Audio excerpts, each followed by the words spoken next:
வணக்கம் எல்லாருக்கும். இது Royal Caribbean Anthem of Seas episode 7 ஆக்லாண்ட்ல இருந்து. நம்ம இப்ப ஒரு வழியா எரிமலை மண்டலத்தை விட்டு தள்ளி வந்தாச்சுன்னு நினைச்சீங்கன்னா அதுதான் இல்லங்க. இங்கதான் ஒரு திருப்பமே இருக்கு. அடுத்து கப்பல் போய் நின்ன நியூசிலாண்டோட மிகப்பெரிய நகரமான ஆக்லாண்டும் எரிமலை மண்டலத்துல தான் இருக்கு. இந்த இடத்துல மொத்தமா 50க்கும் மேற்பட்ட எரிமலைகள் இருக்கு. அதுல இங்க ஒரு ஸ்பெஷல் ஐட்டம் வேற இருக்கு. அது என்னன்னா, எந்த எரிமலை எப்ப வெடிக்கும்னு சொல்ல முடியாது. ஏன்னா ஒரு வாட்டி வெடிச்ச எரிமலை மறுபடியும் வெடிக்கிறது இல்ல, அழிஞ்சு போயிடுறதா சொல்றாங்க. அது மறுபடியும் வெடிக்காதான். அடுத்த வெடிக்கிறது புதுசா வேற எங்கேயாவது ஒரு இடத்துல இருந்தா வெடிக்கும்னு சொல்றாங்க. நீங்க பாக்குற இந்த ராங்கி டோட்டோ அப்படின்ற எரிமலை தான் கடைசியா வெடிச்சதா சொல்லப்படுற எரிமலை. 600 வருஷங்களுக்கு முன்னாடி வெடிச்சதா சொல்லப்படுற இந்த ராங்கி டோட்டோ தான் the largest and the youngest volcano in Auckland அப்படின்னு சொல்றாங்க. நியூசிலாண்டோட வடக்கு தீவுல எரிமலை இல்ல, வடக்கு தீவே எரிமலையில தான் இருக்கு.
ஒரு வழியா கப்பலை போய் போர்ட்ல நிறுத்திட்டாங்க. இந்த ஆக்லாண்ட்ல வணிக கப்பலுக்கான துறைமுகமும் சொகுசு கப்பலுக்கான துறைமுகமும் தனித்தனியா இருக்கு.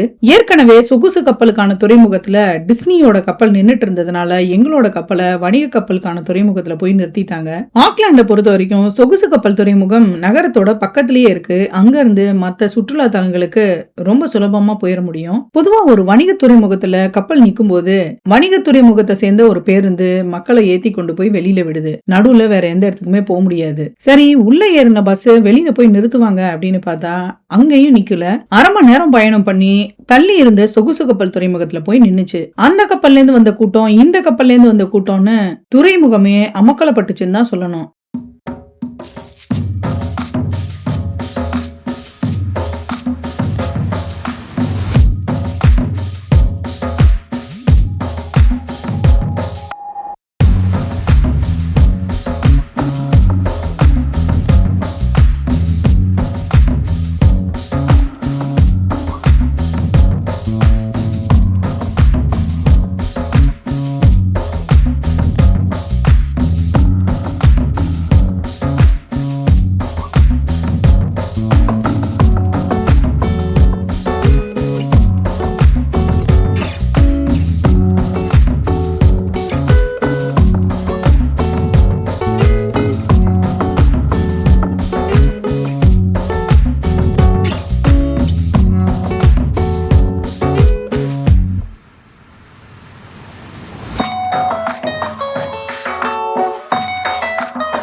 இவ்ளோ தூரம் வந்துட்டு நியூசிலாண்டோட பறவையான கிவியை பார்க்காம போனா எப்படி அப்படின்னு சொல்லி வண்டியை நேரா உயிரியல் பூங்கா கூட்டாச்சு.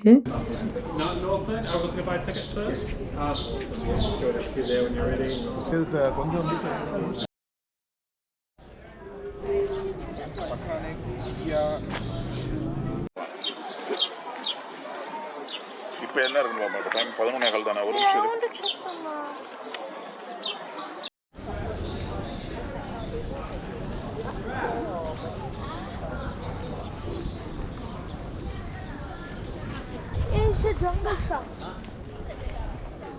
பூங்காக்குள்ள நுழையும் போதே மணி 11 தாண்டிருச்சு. அதனால எல்லாத்தையும் பார்க்க முடியாது அப்படின்றது தெரியும். அதனால குறிப்பா சில விலங்குகளை மட்டும் பார்த்துட்டு கிளம்பலாம் அப்படின்னு தான் போனோம். 40 ஏக்கர்ல அமைஞ்சிருக்கு இந்த உயிரியல் பூங்கா. பூங்காவோட நுழைவாயில இருந்து கொஞ்ச தூரத்திலேயே விலங்குகளுக்கான மருத்துவமனை இருந்தது. நியூசிலாண்ட்லயே இருந்தாலும் பாக்குறதுக்கு அரிதான பறவையா சொல்லப்படுற கக்கப்போ அப்படின்ற பறவைய சமயத்துல இந்த இடத்துல பார்க்க முடியும்னு சொன்னாங்க. அதனால அங்க இருந்த மருத்துவமனையை போய் பார்த்தோம். ஆனா அங்க இருந்த ஒரு சின்ன தொட்டியில அதிக விஷம் கொண்ட கடல்வாழ் உயிரினமான இந்த பாம்பை பார்க்க முடிஞ்சது.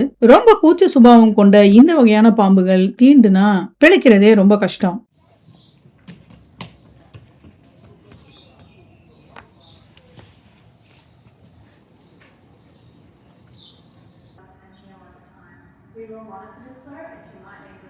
அடுத்ததா பக்கத்துல இருந்த சியாமங் அப்படின்ற ஒரு வகையான குரங்க பார்த்தோம். மலேசியா, தாய்லாந்து, சுமத்ரன் பகுதிகளில் வசிக்கக்கூடிய இந்த குரங்கு அதிக சேட்டைகள் பண்ணிட்டு இருந்தது. இந்த இடத்துல 2 குரங்குகள் இருந்தது. ஒன்னு கைத்த பிடிச்சு தொங்கி ஹீரோ மாதிரி போஸ் கொடுத்துட்டு இருந்தது. அதை பார்த்தா இன்னொரு குரங்கு, நீ என்னடா கயிறை பிடிச்சு தொங்கி படம் காட்டுற, நான் கயிறை பிடிக்காமலே கயிறு மேல நடந்து வருவேன் அப்படின்னு சொல்லி பின்னாடியே நடந்து வந்தது.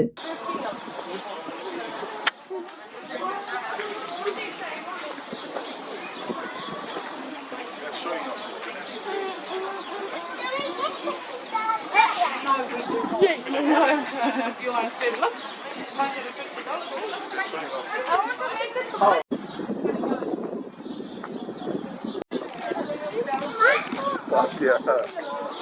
Well, half a bunch. Why put in the foot out? How did not foot out? பயங்கரம்ல. இங்க இருக்கிற இந்த அமைப்பு வந்து பூர்வ குடிகளோட வரவேற்கிற முறையா சொல்லப்படுது. உனக்கு என் ஃபோன் தரேன். ஃபோனை வச்சு எடு.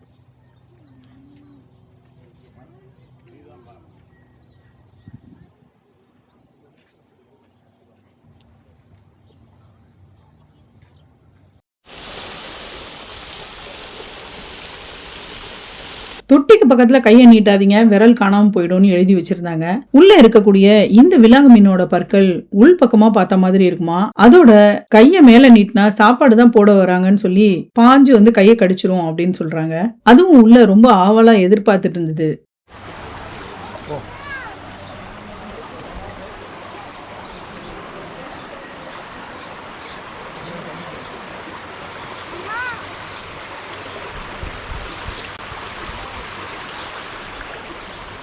அடுத்ததா இருக்கிறது நியூசிலாண்டோட பறவையான கிவி. காடுகளோட கடவுளான டானே மகூட்டாவோட சொல்லுக்கிணங்க ரெக்கைகளை துறந்து மரங்களை காப்பாத்துறதுக்காக பூமிக்கு வந்த இந்த கிவி பறவை மரங்களை அரிக்கக்கூடிய பூச்சிகளை சாப்பிட்டு மரங்களை காப்பாத்துது. அதனாலதான் அந்த பறவையோட பேரு இன்னமும் நிலைச்சிருக்கு அப்படின்னு சொல்லி பூர்வ குடிகள் சொல்றாங்க. It's a mix of fruits. There's a kiwi here.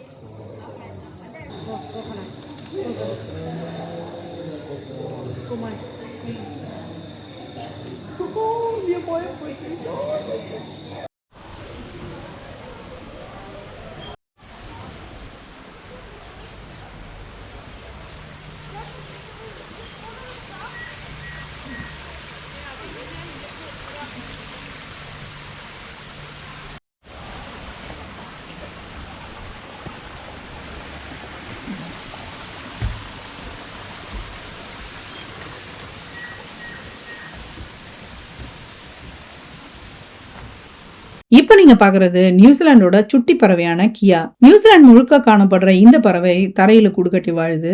அதிக சேட்டை பிடிச்ச இந்த பறவை பக்கத்துல போகாதீங்கன்னு போட்டிருந்தாங்க. ஏன்னா இதோட அலகுகள் விரல்களையே துண்டிக்கிற அளவுக்கு வலிமை வாய்ந்ததுன்னு சொல்றாங்க.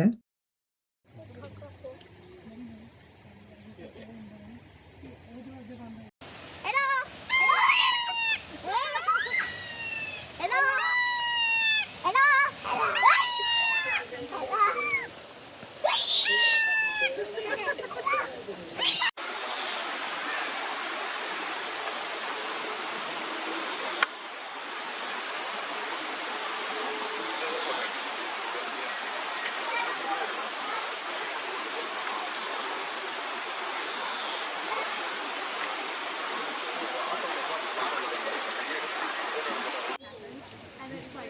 பூங்காவோட ஒரு பகுதியில தென் அமெரிக்காவை சேர்ந்த விலங்குகள் வச்சிருந்தாங்க. அங்க சின்ன சின்ன குரங்குகளை பார்க்க முடிஞ்சது. முதல்ல நீங்க பாத்துட்டு இருக்க இந்த குரங்கோட பேரு கோல்டன் லயன் டாமரன். இதோட முகத்துல சிங்கத்தோட பிடரிகள் மாதிரி இதோட முடிகள் அமைஞ்சிருக்கிறதுனால இந்த மாதிரி பேர் வச்சிருக்காங்க.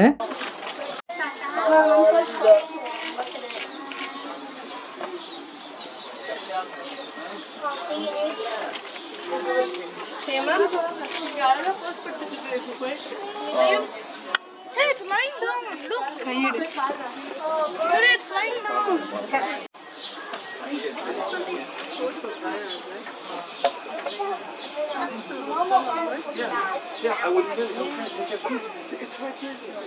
Bye, monkey. அடுத்ததா நீங்க பாக்குற இது காட்டன் டாப் மங்கி. மண்டையில இருக்க கொண்டைய வச்சு பஞ்சு தலைன்னு பேர் வச்சிருக்காங்க.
அப்புறம் ஸ்குரில் மங்கி. இந்த வகையான குரங்குகள் காட்டுல அணில் மாதிரியே ஓடிக்கிட்டே இருக்கும்னு சொல்லப்படுது. அதனாலதான் இதுக்கு இந்த பேர் வச்சிருக்காங்க.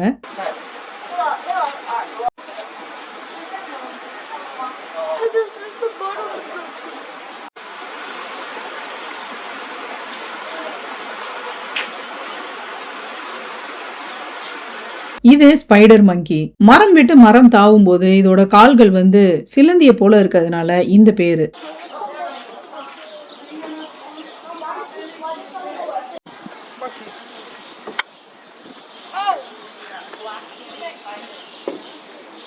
Next time adventure.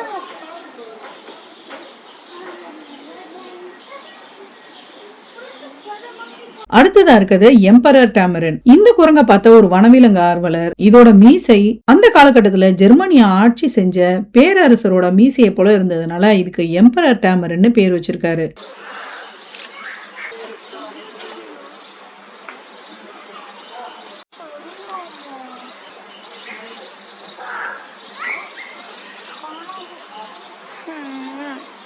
பின்னாடி வா.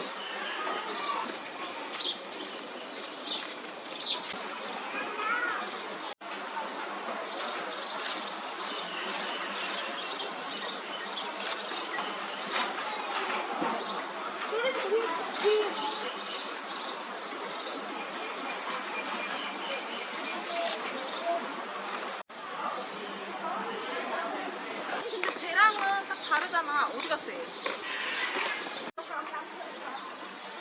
அடுத்ததான் நீங்க பாக்குறது கலபேகஸ் ஆமைகள். 100 வருஷத்துக்கும் மேல வாழக்கூடிய உலகத்தோட மிகப்பெரிய ஆமை இனமா அறியப்படுது. இதோட முகத்தை கூர்ந்து கவனிச்சீங்கன்னா குங்ஃபு பாண்டால வர ஊகுவே மாதிரியே இருக்கு.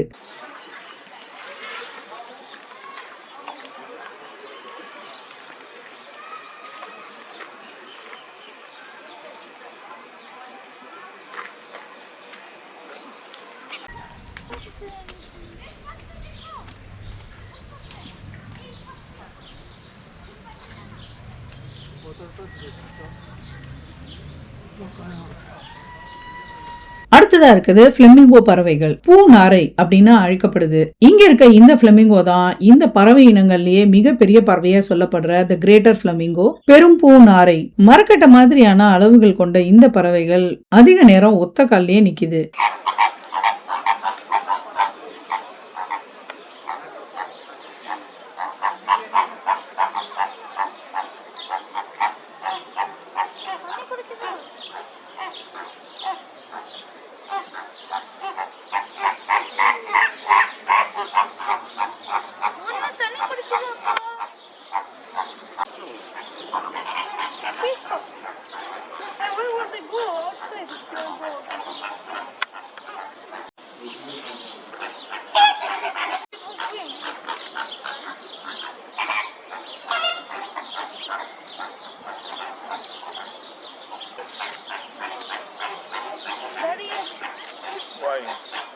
Because they're not getting enough nutrients. Normally, the algae, the food they eat, it has some pink algae, but now it doesn't.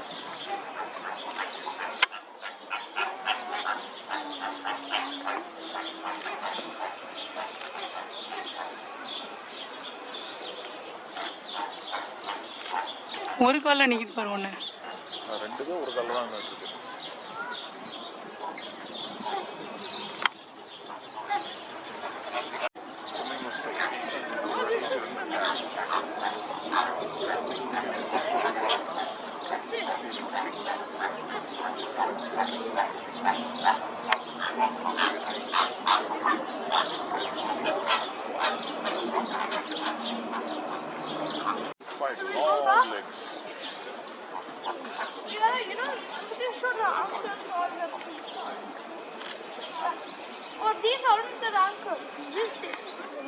கடைசியா ஆப்பிரிக்காவை சேர்ந்த மாஸ்க்டு லவ் பேர்ட்ஸ். பாக்குறதுக்கு பொம்மை மாதிரியே அழகா இருந்தது.